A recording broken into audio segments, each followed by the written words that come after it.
Presentamos una nueva herramienta informática para cumplir los preceptos de la normativa en vigor EHE 2008, que obliga, durante el cálculo de la estructura, a realizar un estudio detallado de los apuntalamientos cuando las estructuras empiezan a ser de peso importante, más de 500 kilos de peso por metro cuadrado, o cuando la altura de los puntales es mayor a 3,5 metros, por tanto se quedan con poca capacidad de carga.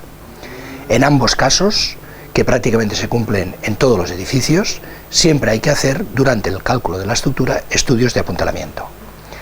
Para facilitar la ejecución de estos estudios, proponemos esta herramienta, en la cual lo que hacemos es valorar realmente cuál es la carga que se va a producir sobre el apuntalamiento. El apuntalamiento es una parte muy importante de los encofrados que se utilizan para ejecutar estructuras de hormigón, donde sobre una piel encofrante aparece una estructura de vigas y puntales. El apuntalamiento durante la construcción del edificio pasa por 3 fases sucesivas de carga. La primera tiene que ver con el apuntalamiento completo que se coloca cuando queremos hormigonar un forjado. La cantidad de puntales es máxima y por tanto esta situación de carga la llamamos equipo completo. Los encofrados que se utilizan en la actualidad son encofrados recuperables al tercer día, donde después de la recuperación la situación de carga que se produce es distinta porque solo quedan los puntales en las vigas principales. Hay menor cantidad de puntales y por tanto la carga que se produce sobre ellos es distinta. Esta segunda fase de carga la llamamos equipo apuntalado. Sobre un forjado existe una tercera fase de carga, cuando este forjado, por encima suyo, va a recibir la carga de otros forjados que se colocan encima.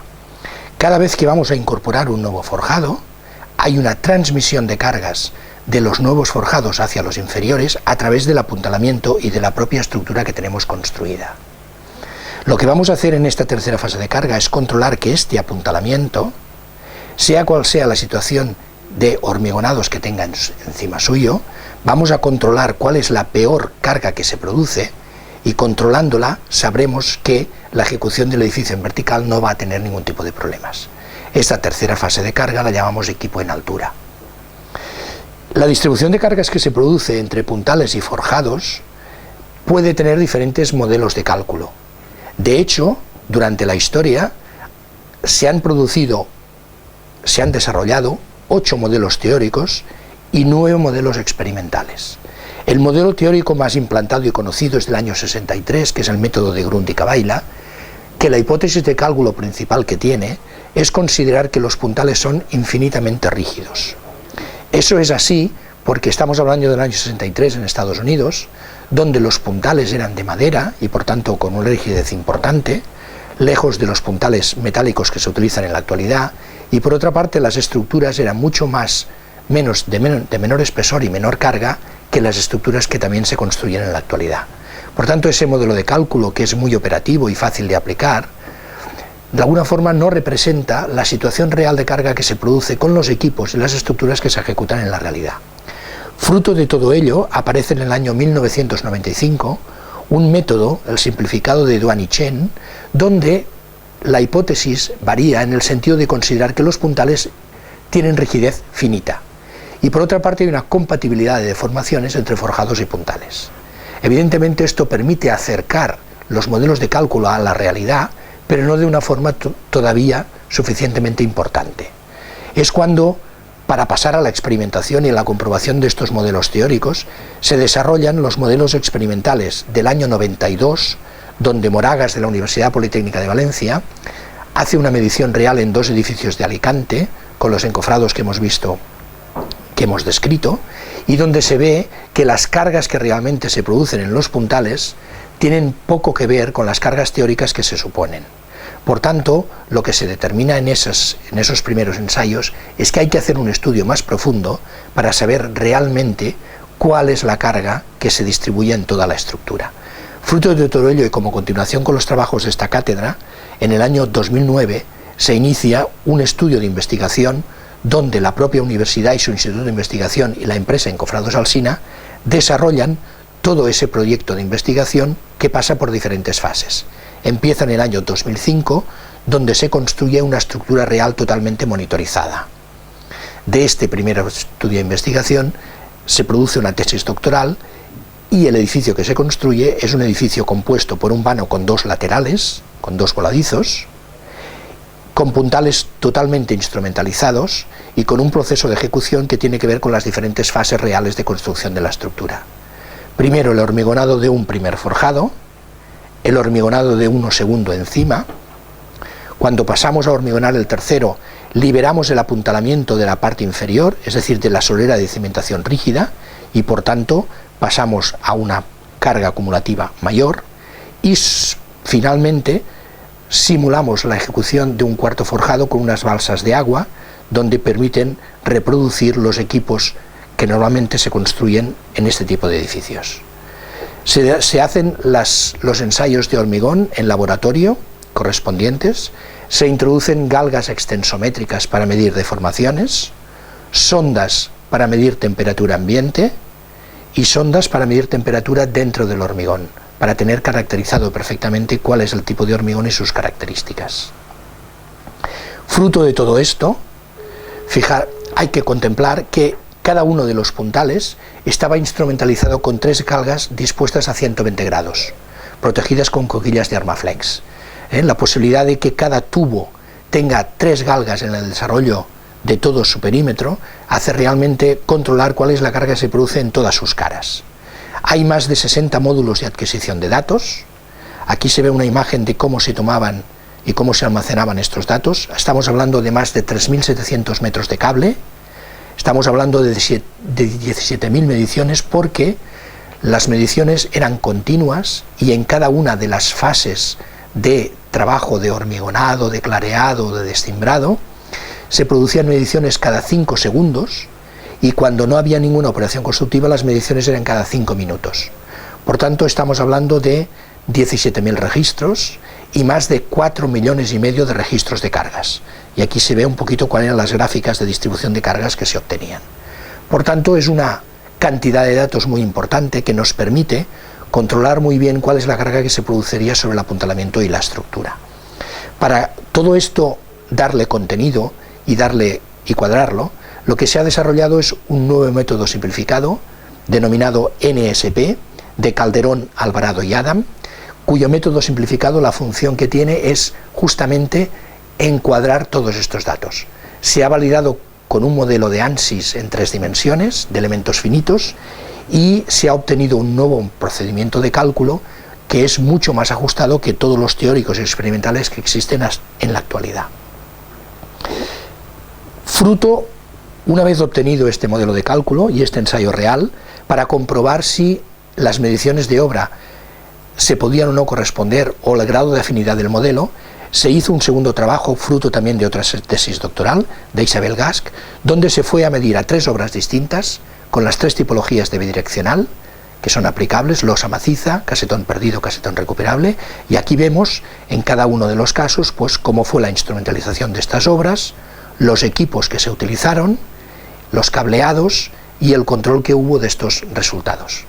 En esta segunda tesis doctoral, a partir de los resultados del modelo, comparándose con los resultados de las obras reales y de los otros modelos de cálculo, se comprueba que el nuevo procedimiento de cálculo es el más ajustado de todos, con desviaciones que están típicas alrededor de un 0,13 o un 0,15 respecto a las medidas de la realidad. Por tanto, entendemos que es un método muy ajustado. La validación y los principales activos de este proyecto y por tanto de este modelo tienen que ver con el desarrollo de toda esta investigación que ha estado subvencionada por el Ministerio de Educación y Ciencia, formando parte del Plan Nacional de I+D. Las 2 tesis doctorales, las de Yecita Alvarado e Isabel Gask, han sido calificadas como cum laude, y el tribunal ha estado integrado por Antoni Marí, que es el coordinador de la IHE, y además José Calavera y Jaime Fernández de INTEMAC, que es el instituto que más conoce a fondo el trabajo del hormigón. Para comprobar si este modelo representaba una nueva aportación científica o no, se presentó a la revista Engineering Structuring, donde se aceptó su publicación y por tanto se reconoce su nueva aportación. Ponencias en congresos de H, y se le han adjudicado ya 2 premios, uno el Construmat 2009 y el más reciente este propio año, el premio ACE 2013, donde se destaca su relevancia científica y el elevado grado de innovación y desarrollo que representa. Por tanto, Al final de todo este proceso de investigación y de aplicación de este nuevo modelo, lo que se hace es desarrollar un software web sobre plataforma web que va a permitir pues, poder realizar este tipo de estudios. Pasamos a describir cómo es el funcionamiento de este software. Es un software sobre plataforma web y por tanto a través de unas conexiones lo que hacemos es acceder con unos perfiles determinados a poder realizar su cálculo. Se introducen las claves de acceso. El programa está preparado para trabajar en castellano y en inglés y por tanto está adaptado a cualquier situación que se pueda producir, tanto en España como fuera de España. Cuando accedemos a un cálculo, podremos siempre acceder a los cálculos que ya tenemos realizados o a la ejecución de un nuevo cálculo. Vamos a realizar un nuevo cálculo, pondremos un nombre a cada obra, el cliente, un número de referencia que puede existir o no, una ubicación, una medida de la superficie total de la obra,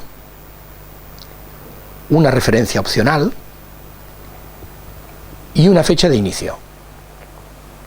Para completar los datos identificativos del cálculo, dentro de una misma obra pueden haber diferentes tipos de cálculo, porque veremos que el programa lo que hace es calcular un intereje de un espacio entre cuatro pilares. La posición de este intereje puede ser central, de medianera o de esquina. Por tanto, de una misma obra podemos tener diferentes tipos de cálculo. O puede ser que esta obra tenga diferentes geometrías, alturas y configuraciones y por tanto tenga zonas diferenciadas que requieran cálculos diferenciados. Por tanto, identificaremos cada cálculo con un nombre concreto. Y a partir de aquí empezamos a introducir la estructura del edificio.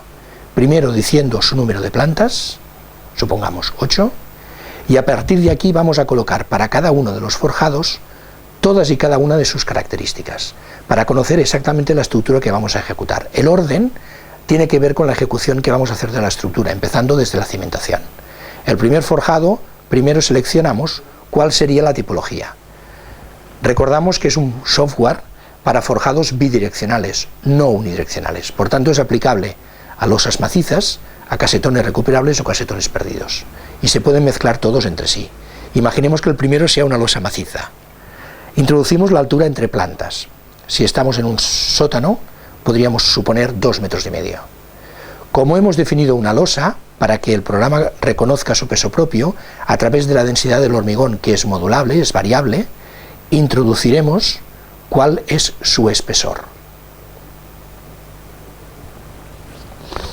Una vez introducida el tipo de estructura, vamos a seleccionar el tipo de vano. El tipo de vano puede ser en una posición central, siempre calculamos el vano central, pero el cálculo de este vano viene influenciado por los vanos laterales que puedan provocarse y de sus características. Si en lugar de un vano central optáramos por un vano medianero, calcularíamos este vano con una afectación mínima de 2 vanos laterales y una posible afectación de un resto de vanos colaterales.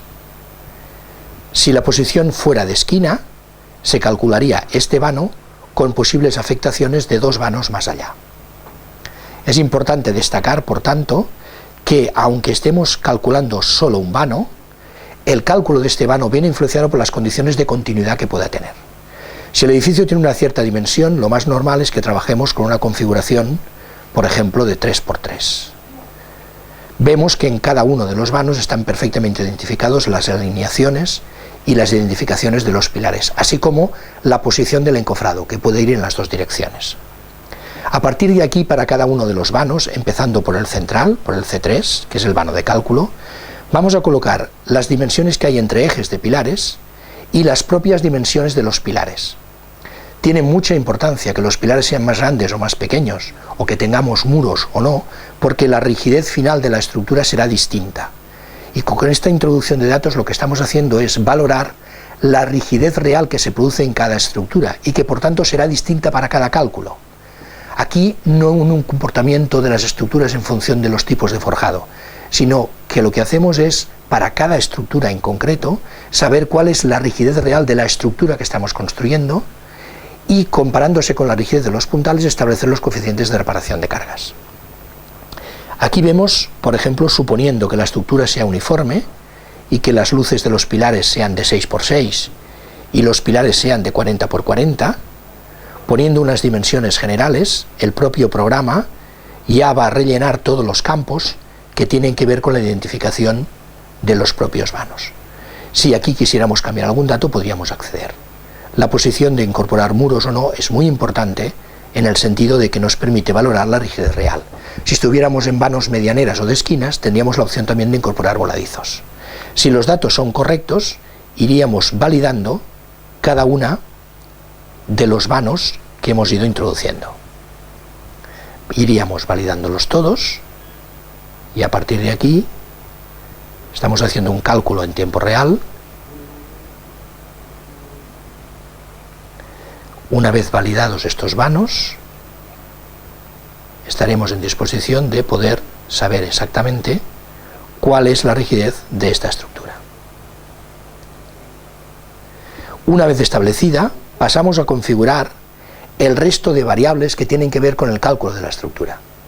Primero los datos de diseño, el tipo de hormigón y su cemento, la característica, la resistencia característica del hormigón. Incorporamos las cargas de diseño que forman parte del propio proyecto. Aquí vemos, por ejemplo, otras cargas permanentes y las cargas variables que se pueden introducir, y a partir de aquí tendríamos todos los datos de diseño de la estructura. Por comparación, estos datos se van a comparar con los datos durante la construcción, las cargas que hay que suponer durante la construcción, y a los pesos propios de los materiales y los forjados. Por la normativa estamos obligados a incorporar una serie de cargas suplementarias, unas que tienen que ver con el peso propio del encofrado, hay uno por defecto, pero puede ser variable, otras cargas que tienen que ver con los operarios y almacenamiento, hay un valor en la normativa bastante fijo, en 0,75, una sobrecarga de hormigonado que es un 10% del peso propio, con un valor mínimo de 0,75 y un máximo de 1,75, aquí el programa nos va a dar siempre el 10% del peso propio, entendiendo las consideraciones de mínimo y máximo. Ponemos una temperatura y fijamos los coeficientes de seguridad que tendrán que ver tanto con el diseño como con la construcción. Normalmente aquí en España pues tenemos coeficientes 1,35, 1,50 y en construcción pues podemos manejar coeficientes de 1,25, 1,35. Todo es perfectamente modificable. Una vez hemos introducido este primer forjado, pasaríamos a introducir los siguientes, no volviendo a repetir todo, sino sencillamente copiando el anterior. Si no hay ningún dato que varíe, lo podemos dejar de la misma manera. Copiaríamos un tercero, a partir de aquí podríamos suponer que la estructura varía, en lugar de una losa maciza, que hacemos un reticular perdido, que la altura, suponiendo que sea una planta baja, sea superior a 4 metros, y como hemos definido un casetón perdido, el programa, para controlar cuál es su peso real, nos va a pedir cuál es el tipo de casetón que utilizamos, cuál es el canto del forjado, imaginemos que sea convencional, un forjado de 30, con nervios de 15, capas de compresión de 5, una densidad del hormigón, y a partir de estas características, el propio programa nos da dos valores predeterminados. Uno tiene que ver con el peso del forjado aligerado puro, y otro suponiendo que hay un 30% de repercusión de macizados, pero nosotros podríamos poner cualquier otro valor si tenemos determinado de una forma mucho más afinada cuál es el peso real de la estructura, podemos colocar el valor que consideremos más oportuno. Y a partir de aquí entendemos que el resto de parámetros no varían y por tanto podemos configurar el siguiente forjado. Imaginemos que este varía, hemos dejado una planta baja y ahora podemos estar en una planta piso, pero seguimos trabajando con lo mismo y a partir de aquí vamos manteniendo la misma estructura hasta la parte superior. Sin tener que recordar cuántos forjados hemos puesto, el propio programa, cuando llegue el momento, nos va a advertir que no podemos incorporar, como es el caso, no podemos incorporar más puntales. Por tanto, hemos introducido ya toda la estructura. El paso siguiente será introducir cuáles, dentro del proceso constructivo, aquellos parámetros que tienen que ver con el cimbrado y con el apuntalamiento que vamos a colocar. El primer dato tiene que ver con el número de plantas que vamos a cimbrar. Es habitual trabajar con 3 juegos de plantas, una completa y 2 apuntaladas. Por tanto, normalmente, en un origen, Generalmente trabajamos con 3 plantas, pero esto es modulable. Y a partir de aquí vamos a introducir lo que son las propias vigas del encofrado en función de las distancias que se conocen de los sistemas, en función de sus intermedias. Para cada uno de los forjados escogemos el tipo de puntal. Como nosotros hemos definido una altura de trabajo, el programa, dentro de la puntalería que tiene introducida, va solo a poder seleccionar aquellos puntales que sean compatibles con la geometría, es decir, que se puedan colocar realmente, que por alturas cuadren. Entonces a partir de aquí te da todas las opciones para escoger los tipos de puntales. Y a partir de aquí podríamos utilizar los primeros, habíamos definido 2,50, este segundo que habíamos definido pues una altura mayor, podríamos ponerlo a 4, y el demás podríamos modificarlo a 3. Todo es totalmente libre. Después veremos a la hora de obtener los resultados que si los resultados no son suficientemente resistentes, podemos volver a cambiar estos datos. Dentro del proceso constructivo, el programa permite 3 formas de construir. El sistema que llamamos CD, cimbrado-descimbrado, donde el apuntalamiento se mantiene completo sin recuperación de ningún material, no es muy habitual. El más habitual es trabajar con el sistema CCD, que es cimbrado, clareado al tercer día y descimbrado, pero si la estructura no es suficientemente resistente, a lo mejor tenemos que ir a un recimbrado de la misma, y por tanto contemplamos un tercer proceso, que sería el decimbrado, clareado, recimbrado y descimbrado. Por tanto, el programa es una simulación de todos los diferentes procesos constructivos que podemos utilizar y además se pueden entremezclar entre ellos. Y a partir de una definición de días obtenemos realmente cuáles los plazos que serían construibles. Y a partir de aquí ya hemos generado el cálculo. En pantalla lo que vamos a ver es un primer cuadro, que es una tabla muy importante, en el sentido que nos va a definir, en función de cómo vamos a construir el edificio y sus operaciones, hormigonado del forjado, clareado, hormigonado del segundo, clareado, hormigonado del tercero, clareado, descimbrado del inferior, es decir, todo el proceso constructivo, y vamos viendo para cada uno de los forjados, en cada una de las fases, cuál es por metro cuadrado la porción de carga que va a los forjados y la porción de carga que va a los puntales, que vamos viendo cómo se van distribuyendo las cargas. Para el control del apuntalamiento, una vez tenemos las cargas por metro cuadrado en los puntales, en función del equipo de encofrado que hemos puesto y de la cantidad de puntales, nos va a decir cuál es la carga real que va a parar a cada uno de los puntales y por comparación con su carga admisible nos dice si este puntal es suficientemente resistente o no. Cuando detectamos un error, significa que este puntal, que es el forjado 3, que es el que habíamos definido de 4 metros de altura y lo habíamos puesto con puntal de 4, por tanto, con puntal trabajando en toda su extensión y poca capacidad de carga, ya vemos que seguramente es una mala elección, porque este puntal no es suficientemente resistente. Entonces, a partir de aquí deberemos corregir este error. En esta columna vemos la comprobación en puntales. Para saber la comprobación en forjados y cuál es la resistencia que necesitamos de hormigón para hacer cada una de las fases constructivas, se desarrolla un coeficiente beta que está explicado en los informes, donde de alguna forma se obtiene la proporción de cargas entre las cargas de construcción y las cargas de diseño. Para que esta estructura sea construible, el beta siempre tiene que ser superior a 1, y por tanto vemos una comprobación de si realmente esta estructura es ejecutable o no. Cuando el beta es superior a 1, implica que también tenemos que hacer cálculos, por ejemplo, introduciendo recimbrados o variando el tipo de condiciones constructivas. La última columna es la resistencia en hormigón que necesitamos para realizar todas y cada una de las fases constructivas. Por tanto, en esta tabla anexa, lo que estamos teniendo es tanto la comprobación de puntales como las resistencias necesarias en forjados para que esta estructura sea suficientemente resistente. Una vez obtenemos esta tabla, que después podremos imprimir como anexo, tenemos la justificación.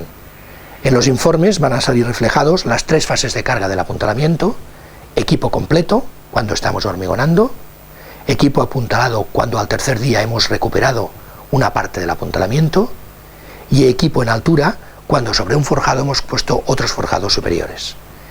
Aquí siempre nos va a decir para cada uno de los forjados cuál es la peor situación que se le presenta y cuál es el valor de carga que tienen los puntales.